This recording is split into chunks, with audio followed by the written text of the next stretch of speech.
there's this concept in product onboarding. It's a time to value, time to, Mm, in this case, a time to yes. first win. And Yes. how do you get that new employee to not take 60 days for them to experience their first win? You want them to feel good that they've made the right choice joining the company.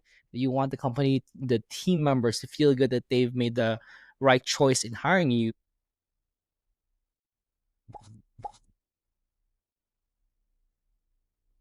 If you enjoy this podcast, don't forget to subscribe and follow it in your favorite podcasting app or YouTube.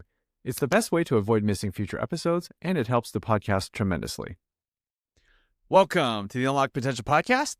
As an employer that is growing, there's probably nothing more important than having a great onboarding experience. Lucky for us, we have a best-selling book author to help talk about it. Let's get started. Hello, everyone. I am super excited to have our special guest today. We have Ramli, and of course, he's the author of this amazing book. I actually have like 5 copies, but this is I'm waiting to meet him in person so he can sign the hardcover one. So definitely welcome, Ramli. Hey, Jesse, super excited to be here. We will see each other sometime this year, hopefully. Yes, yes. Oh, and one more thing. I wore this just for you. I think you'll like. October's very own. Nice. Representing Toronto. Exactly, exactly. So we got 2 Toronto homeboys, and so I'm Yeah. originally from Toronto as well. For Nice. those of you who don't know, and definitely so happy to have you. So Ramli, let's get started. We'd love to share with the audience a little bit about you. You're author of this inspiring book, and yeah, like our audience is really CEOs that really want to improve the situation for their workers, and so yeah, we'd love to get to know you a little bit more there. Yeah. Thanks for inviting me here again, Jesse. A little bit about me. You mentioned I wrote the book, the best-selling book, Product-Led Onboarding. That's been the thread throughout my career. It's around onboarding. I worked with West Bush at Product-Led, where we were helping companies improve their onboarding experiences. I worked at AppQs for 3 years after that, where it's a product onboarding software. Then now on my own, I help companies improve their onboarding experiences. I'm excited to be talking about not just onboarding for product, but like employee onboarding, how there's a lot of principles and tactics and strategies around how you can onboard users to a product in the same way that you can onboard employees to your business so that they stick around for a long time. And employee retention is top of mind for a lot of companies right now. And I think that a lot of the, like I mentioned, a lot of the principles in product onboarding can be applied to employee onboarding. Absolutely, absolutely. And just for background, I met Romley because I met these other founders, and they were all walking around saying, "You need to read this book. You Oh, need to wow. read this book." And so, That's so flattering. Thank you. yeah. So I met Romley before I met Romley in the sense that I got this book and I was hooked. I got the podcast and I actually got the book. It's one of the few books I actually read cover to cover in like a day and a half, not even. And so super insightful. And we're betting the company on it. Like this whole idea of how to streamline onboarding, because in the end, if you think about your customer, you want them to be productive as soon as possible. You want them to know your product. And so Romley's just got some amazing principles.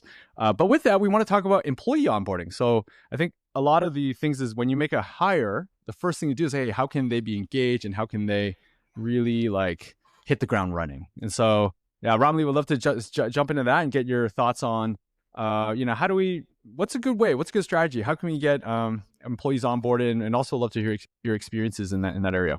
Yeah, one of the principles around product onboarding that can really apply to employee onboarding is how do you get somebody excited before they even get their foot inside? And for, of course, with employees, you've offered them a job, but like, how do you? I like to think a lot about how do you give them moments of delight even before they do. And I can give you an example where I was several years ago. I joined a company as a small startup, about 50 people, as leading their growth team.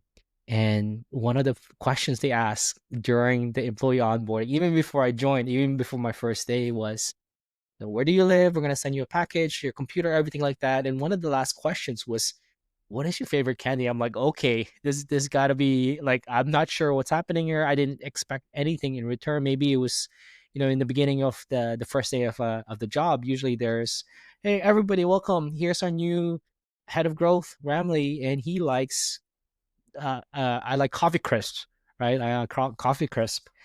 And rather than that being like the icebreaker that I thought it was, what happened actually was they shipped a package with some swag from the company, but also coffee crisp, which first of all shocked me because that something so small can make a big difference. And I think a lot about that. It's so memorable because I tell this to other people now, and I think that's the benefit of doing like little moments of delight when you employ onboarding an employee is those small stories. First of all, sets them up for like what kind of a relationship you'll have with that company, with that team, with that manager that you have, that they value this. And secondly, it also gives opportunities for you to have employee advocacy where they're telling their friends like, "Hey, this is a great place to work." Not they didn't the manager's not just great, but I had this really delightful moment when I started. I got candy, which sounds so small, but like it just brings a smile. I think that's such a small thing that can really make a big impact when you're thinking about setting up your employee for new employee for success. Is how do we get them excited and delighted even before they join or as they're joining with that. I love what you're describing because it helps people feel heard. Because I think one of the biggest reasons why people don't feel engaged is this lack of they like I'm just a number on a ticket and I'm not being heard. I'm not part of the conversation. I'm not really valued. But here, like wow, like if you actually as part of the intro, you actually listen and do that little thing. It just shows that it's like Apple. Like if you go to the extra level of detail, it just Mhm. shows that you really care about people. And so that's great social proof for that.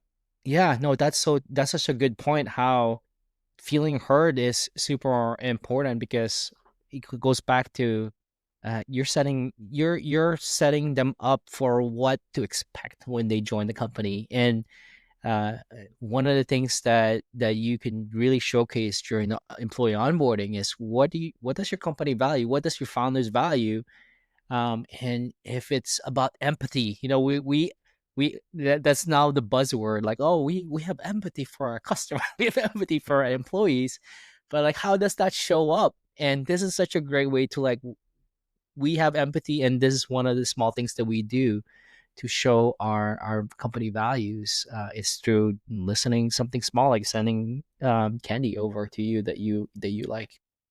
Yep.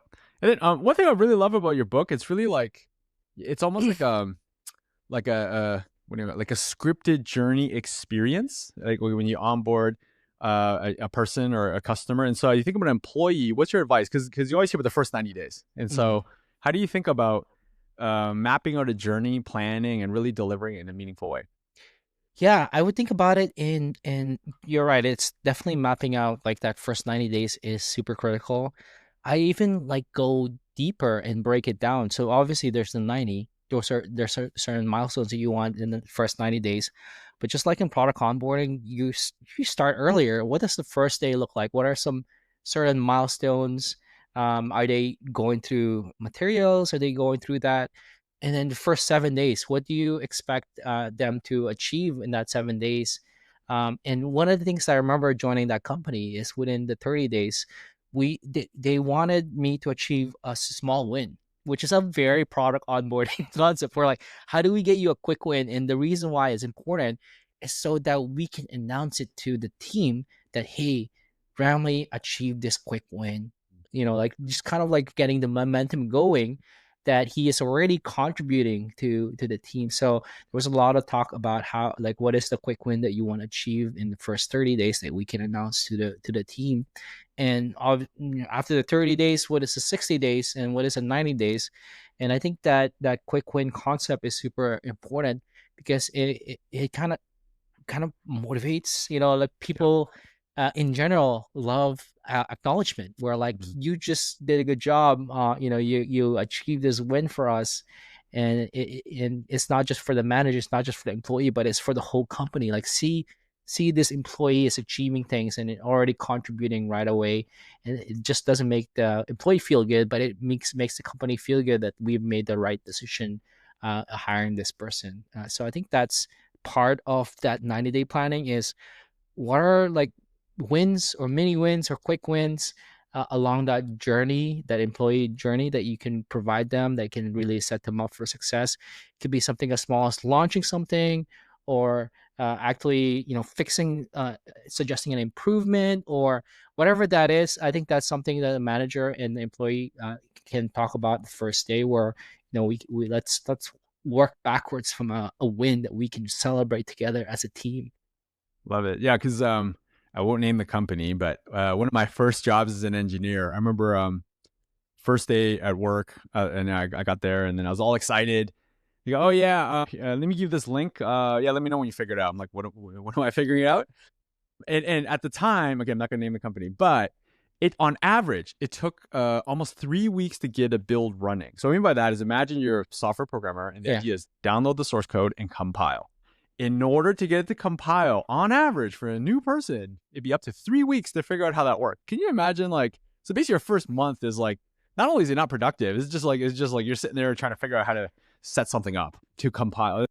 Yeah, so it's like saying how to turn on the photocopier and hit print. It's like it takes like almost a month to figure that out. And Wow. so yeah, so for very complicated systems and companies, that's a big deal. Like Yeah, it that is. just will show how hard it is. And so if you can streamline that and shrink it and make it zero, uh, it not only does it save a month of time Mhm. compounded for every employee, but also think about the reason why it took a month or that long, right? That means like some things are just really slow, and so that's a great rubric to think about. Okay, if we you know mapped out this journey and this time sequence, okay, how can we shrink that? Wow, it takes that long to do that. How can we fix that? So that's a really good thing to do. I really love that example. It's like reducing. There's this concept in product onboarding.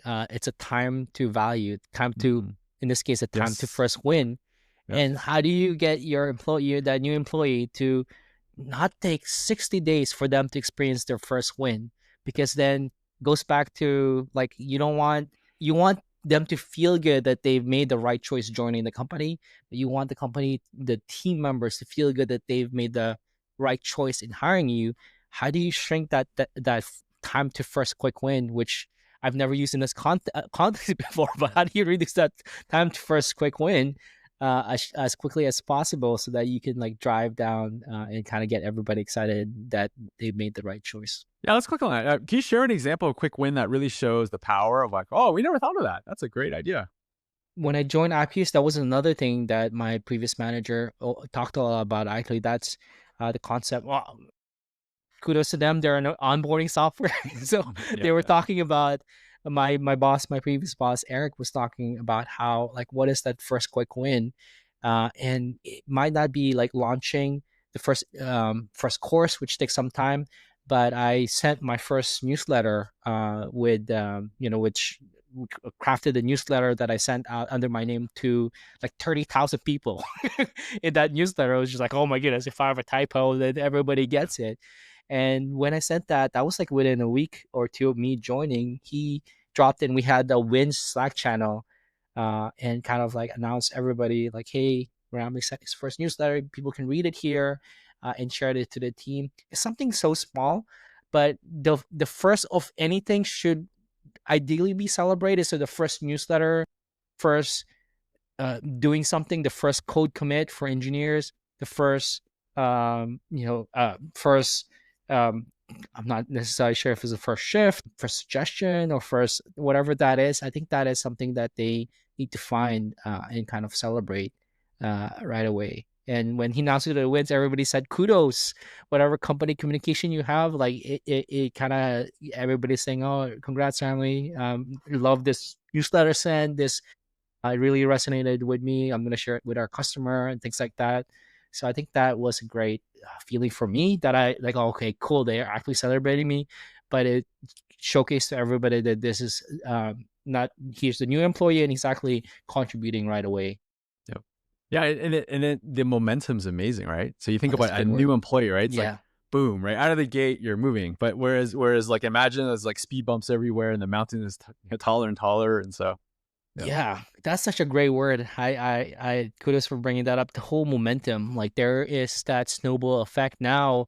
I'm feeling encouraged to continue to contribute and find new ways to uh, do better at my job, because I was celebrated, and it does create a momentum from the beginning to help me succeed as an employee. Today's episode is brought to you by Tonda, the smarter way to retain and engage your skilled workforce. Here's the thing: high turnover, disengagement, and financial stress are costing businesses more than they realize. That's where Tonda comes in. Leading employers are already using Tonda's financial wellness benefits to boost retention, increase productivity, and keep their best employees longer. And here's why this matters. Tonda is already helping major companies across the US, and unlock potential listeners have the exclusive opportunity to get in before the rush hits the open market. Be among the first to supercharge your workforce with Tonda. Learn more at tonda.io/Jesse. That's TANDA.io/Jesse. Yeah. So let's talk about mistakes. So what are some mistakes that you kind of see companies could easily make when onboarding? Yeah, I would say not having a like that plan or before they join, that is something that a manager needs to sit down before the employee joins. Kind of having a skeleton of that 30, 60, 90-day plan is super important. I think also in the very beginning, a little bit of a little bit more hand holding is super important. I remember meeting with my manager like once at the beginning of the day, and then the end of the week essentially, and kind of like touch base as to who what I learned. Do I have any questions? Making sure that I'm getting my answers responded. The other very important thing was setting me up for introductions with other team members.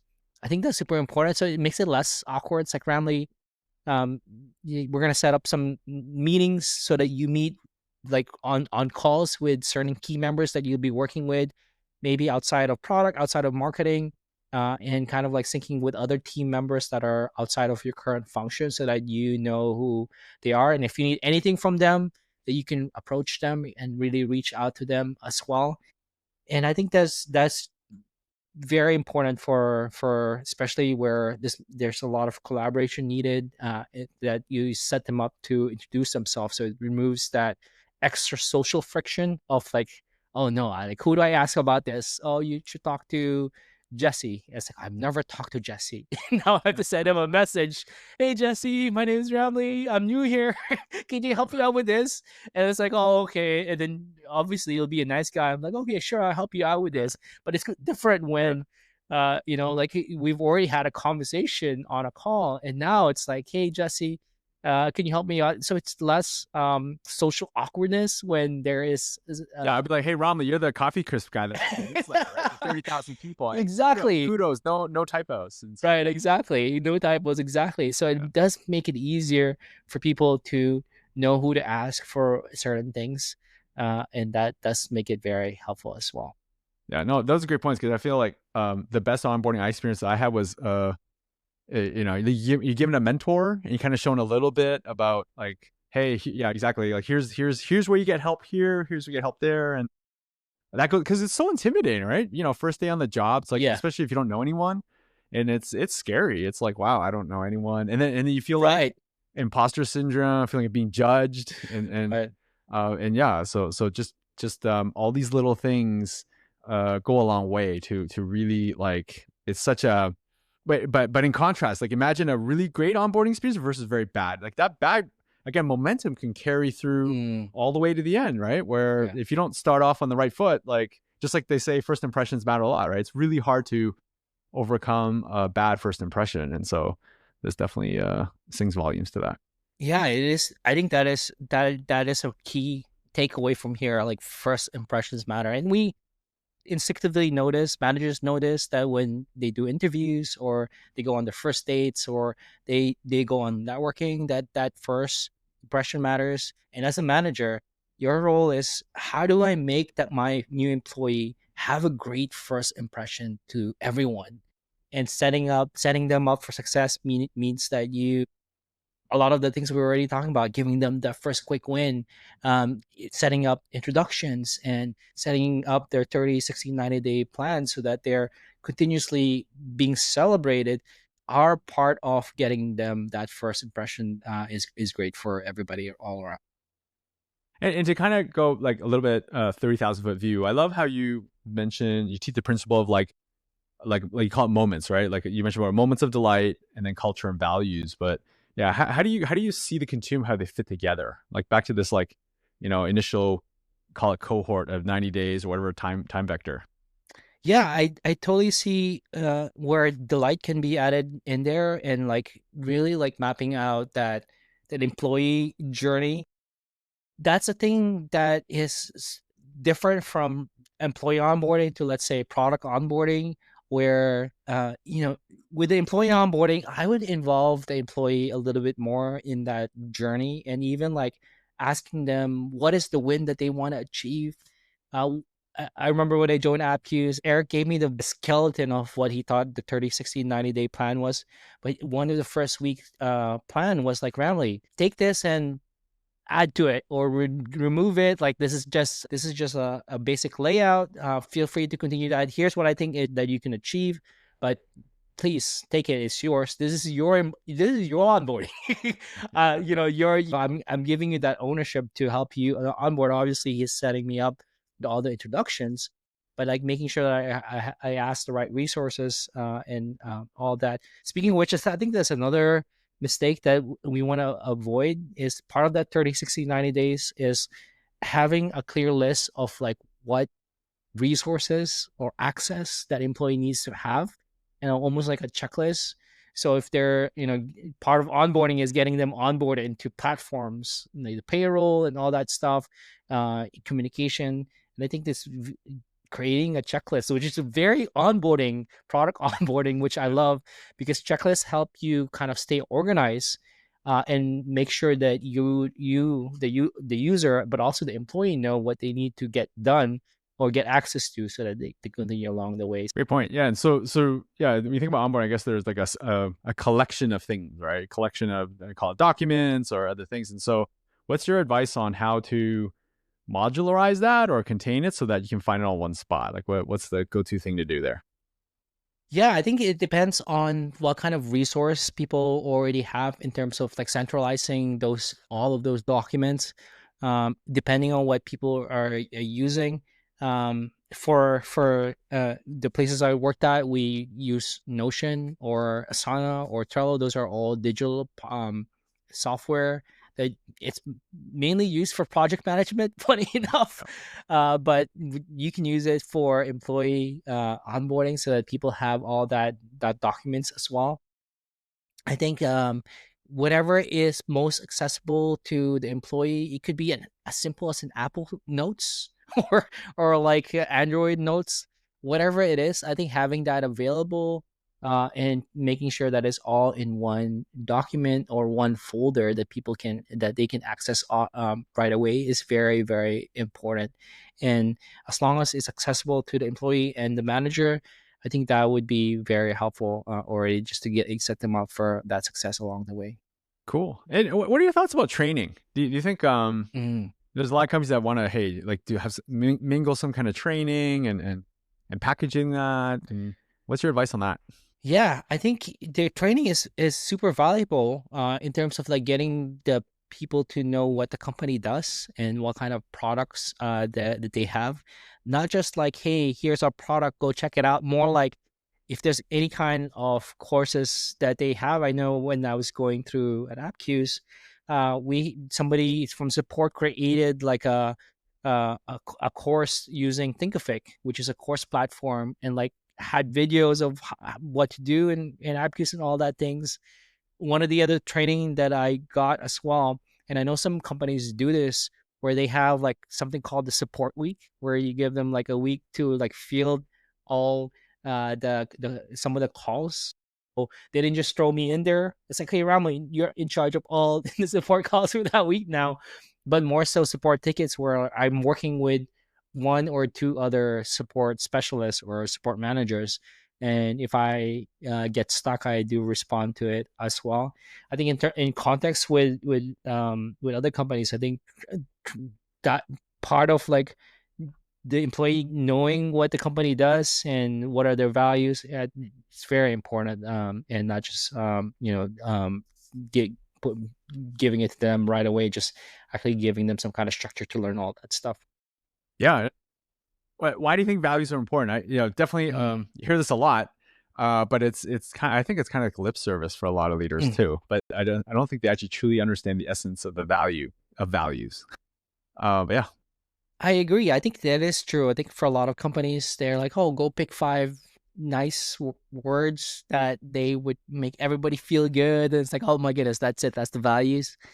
I true tests of if a company truly values certain things is how does it show up in the onboarding, or how does part some of the values or all of the values show up in the onboarding. One of the at Apkis, one of the values that we had was around continuous learning, and part of that is like right in part of the onboarding was like you have this budget for for your learning development. What do you want to learn? And that was part of the discussion during that whole onboarding experience was like, what are some courses that you have or some newsletters that you should. And my manager Eric was like, oh, here are some newsletters that I subscribe to, like Lenny's newsletter or things like that that you could potentially use your learning budget for. So I think that's a good check if a company values it. How does it show up in the onboarding, and not just like, oh, here's our values. It's really understanding what the employee cares about and kind of giving that to them, and things like that. So that's so insightful. You just gave me an idea.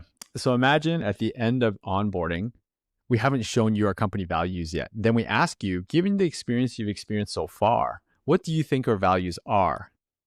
Right. And then you can kind of use that to because if you did a great job, it right, should show throughout everything. And I love your position about empathy because I'll use Disney because it's my favorite company in a yeah, way for say, values, right? And obviously Walt's no longer around, yeah, but if you have the Disney experience, what do you think the values of Disney are? And I think one of them would be like magical, like everything's magical. One of them would be like you're a guest, here. And so I would imagine um both from a customer standpoint and an employee standpoint, it's not it's the same, right? Like it just carries through. And so having a good set of values really makes sense. I like Um that. That's a great example. can you double click on empathy? You use that word a lot, and I love that word too. And so, yeah, share what your views of empathy and why is it important. Especially with the rise of AI and AI agents, I think it's how do you make things feel more human? How do you make things feel less transactional? Empathy is about deeply understanding where the other person is coming from, but also reacting to that and giving them opportunities to feel. You mentioned the word earlier about feeling heard, right? Feeling like they're cared for and feeling like they belong. A lot of that is something that we don't think a lot enough about because often it feels transactional, like I'm paying you to do this job, which is true. But when we think about retention, people stick around not because they're getting paid. Sometimes they actually turn down higher paying jobs because they feel connected and heard. They feel like they belong. They feel like they're progressing and achieving things, and they feel like they're being celebrated. All of those things make it harder for somebody to say goodbye to people that they have built relationships with. And it goes back to that. Yeah. Also, earlier you mentioned first week was like uh, handle customer service, join some calls, right? And so I think having empathy for the customer is Mm, so key because now you can kind of be in the shoes of the customer, right. and really because that goes an extra mile, right? Not only does it help you, I think, deliver better product decisions, but it helps you feel the pain of the customers. You're more energized, you're more excited, and it's more impactful. But also, I think you have a deeper understanding. So when you're delivering an answer, this is one step of many towards the true answer that they're looking for. Yeah. It's something that I've seen companies do. I remember a story I heard about Miro, which is the collaboration software, where during like annual company retreats, they actually fly out a few, two or three customers over to their annual retreat so that they have a moment to share how their product has changed their lives, how it changed their workflow or things like that. And I was talking to their head of growth, and she was talking about how that gets people excited about my work in product or customer success or in engineering, it has real impact in people's lives. And that does make a difference, no matter how small, that the code changes that you're making, that responses that you have for the support ticket, that newsletter that you're sending, all of those things add up to help make people's lives better. And that is what is really about, I think. And it does go back to motivation and first impression, and it does get people excited. That could be part of the whole employee onboarding, if that is a value about empathy, is getting them to watch maybe customers talking about how their product has responded, and how their product has changed their lives and their how they approach work, and that could really showcase how their work is meaningful to people's lives. Yep. Yep. That's great. Any recommendation of how to increase retention? Because in the end, onboarding, I think one of the biggest premises of the book is good onboarding will lead to good retention, which is the name of the game, right? The leaky bucket is no good. No one wants like, oh, lots of customers come through the day and buy something and come back. And so what's your advice on kind of driving more retention and the inspirations for that? Yeah, it really does go back to building those connection and relationships with the employees, and really building how do you continue to make them feel heard. And often, and this is a problem for new product onboarding, where a lot of users or customers, they feel cared for the first 90 days, and then after that they're like, it's gone. Not until the renewal of the contract, we're like, oh hey Oh, yeah. Jesse, yeah, hey Jesse, Yeah. your contract's up for renew. Do you want to renew? And like, you were there for the first 90 days, now you're back here again and it's been a year. I think that goes back to setting up your managers to continually hear and get how their employees are doing, and making them continually to feel heard throughout their journey. And not just like, a lot of companies have annual reviews and that's it. And that's it. And I think having continuous feedback and hearing how things can be better is super super important, and seeing how they feel connected to the company itself. There's a concept that I heard for the first time from the senior director of HubSpot Academy. She used the word everboarding, which I've never heard. Like, everboarding, it's that idea and the concept that Yeah. onboarding is not necessarily a one-time 90-day thing, that after the 90 days, what is the next challenge? And I think Yeah. that Yeah. that is one thing that could be applied to employee onboarding, is after the employee onboarding, the first 90 days is done. What's next? Well, can you onboard them to hire more challenging responsibilities or skills? Can you onboard them to new opportunities where they're part of a tiger team, or can you onboard them to new things? And it's about continually like giving them new challenge, so that they feel not just heard, but they also feel like they're progressing in life, but also in their career. Hey, can I suggest a different change? Maybe called continuous boarding. I Yeah. think Oh, yeah, continuous yeah, because continuous. I think it's going, but that's a very valid. That's a great idea though. I totally agree because I think onboarding it's the beginning, right? It's beginning. But you think about Amazon, their thing is like today's day one, right? No matter what, like today's day one, everything's day one. Mm, But I think this idea of every day is day one just means that the mission has gone bigger, the opportunity has gone bigger, and right. so the continuous onboarding or everboarding, I really like that concept. Now I got a important question now. Let's talk about I like to say debugging onboarding. So let's say onboarding just ain't so great. What are some practical tips or examples of how to really diagnose what's wrong and systematically figure out how to improve it? I would say I would start with if there are current, like, post 90-day employees, just getting their feedback could be valuable. But I would also break down like like mapping out the journey of the new employee to that first 90 days, and seeing where there might be some challenges or really opportunities. And typically, the first 7 days is a big opportunity. Kind of like, do they have access to the right kind of things? Are they meeting the right kind of people? Do they know the next step so they don't feel lost? Do they know who they need to talk to? and kind of figure out what right kind of answers they need there. Other thing that could be a great way to check if you're onboarding, especially employees are within the first year, is asking a almost like a net promoter score like question, like how likely are you to recommend our other people to work at our company. And I think that's a great way to check. And the net promoter score is like from a scale to 1 to 10, and you want like a as high as a score as possible there to really figure out like where things that can be improved. It's funny because when I asked you, I was thinking I have no idea what he's going to say. I'm very interested. There, after you explain it in hindsight, that makes a lot of sense. That's actually makes, yeah. But I love the NPS because then you compare, right? Like cohort, or like after every change, hey, did that improve? I will always follow that up with like the what's your reason behind your score, so that it gives a little bit more context. Hey, I want to talk about this new book. I love this book, and there's a new one coming. Can you share a little bit about that? What's the title, and what's it about? Yeah, new book is coming out this year. I'm shooting for June 2025. It's called Eureka. It's a product onboarding playbook for high growth B2B companies.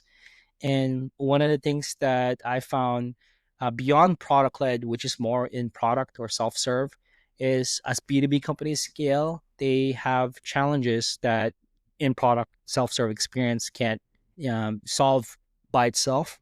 There are other things that's very helpful as they scale, things like educational content, academies that HubSpot has done. And the third pillar to that is human interaction. So, how do you involve one to many or one to one? I think just marrying all of that together and helping B2B companies onboard more customers and users as they scale is what this book is going to be about. And I know, Jesse, you went through my course that I previewed a little bit of the frameworks and workshops that I help clients with, and I'm excited for it to come out. Yeah, I am too. I think we need it. Your first book's amazing, and it makes sense to naturally think about other areas too. And so definitely super excited with that. Tell me about this new company of yours. So you're a founder now, and our whole thing is always interviewing founders and key leaders. And so you're both. And so yeah, we'd love to hear a little bit of your company and share what it does. Yeah, I started this company about 5 months ago, helping B2B companies onboard more of their users to become happy lifelong customers. I also help on retention side. So that is something that I'm currently working with one of my clients where we're looking at how to reduce churn, their customers leaving them as well. And so that is my whole belief that activation is important, getting onboard those users onboarded, but also how do you continue to keep them so that they stick around longer and provide more value. And like I said, it's called Delight Path. It's all about delighting Nice. your customers and your users. That's I've been doing the last Nice. 5 6 months. Like the yellow brick road, follow this to, achieve and have delight on the way. That's I cool. like that. So what kind of company should I be where I'm like, oh, that's me. I want to talk to Ramli. So yeah, what kind of company and how would they get a hold of Yeah, people can find more about that my work at delightpath.com. I mainly work with B2B companies, typically software companies, and kind of they have already an existing onboarding experience for their users or the customers, and they just want somebody to help plug the holes and kind of reduce the leaky bucket or leaky onboarding experience, and kind of get people that fix so that more people become lifelong Awesome. customers. And what's the secret sauce besides you wrote the book on the topic? But they come to you. It's like, hey, like, yeah, what's the secret? The secret sauce, I like it. I One of my hypotheses is that a lot of reasons why onboarding is broken is because teams that work on the onboarding are broken. And what I mean by that is that they typically don't talk to each other. So you have marketing team that is in charge of onboarding emails, and you have product that's in charge of in product experience. Then you have customer success that's in charge of the one-on-one customer onboarding, and they don't talk to each other. So they don't have an agreement as to like, okay, in the first 7 days, this is what we need to focus on. Here's what success look like for our users and our customers. And when you don't have that, they don't have a feeling of being in sync so that they create that seamless experience. One of my secret sauce is getting those those functions together in a workshop and kind of like defining what does success look like for our users, what is the friction moments in our journey. And sales might say, hey, this is the friction moment, and marketing is like, we need to remove the telephone number in the sign up process. And there's like this moment of disagreement, which is great because now we're talking about it and we can come to a discussion around trade-offs. Yep. If we add this little friction here, how would that impact much later down the road? So that is what I would call my secret sauce, is like running those workshops that is and facilitating them. As someone who took your course, which I think is a killer deal, as you're describing it, it reminded me of a vision. I'm just going to share it. So, I think of product onboarding as an orchestra. It's like in order for it to work and have this like timely classical, like, I don't know, pick your favorite person, like a Williams classic, right? Like John Williams, like the best, like the Star Wars, like everyone knows that, or the Superman score, everyone knows that.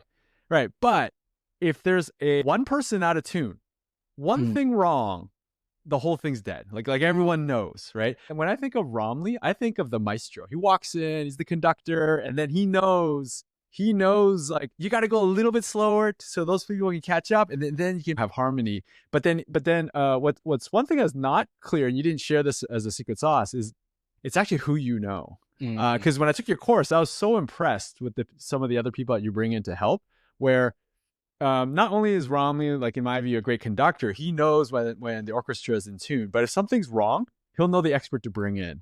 And so like a great maestro, I would figure, okay, I'm not a piano player, but I know another piano player that, or I know Yo-Yo Ma can come and fix the cello, right? So anyway, so I like I think that. Thank you. it's the network that you have, and the great experience. And so I'm a huge fan, and really, really happy to have you. And last question I have for you though.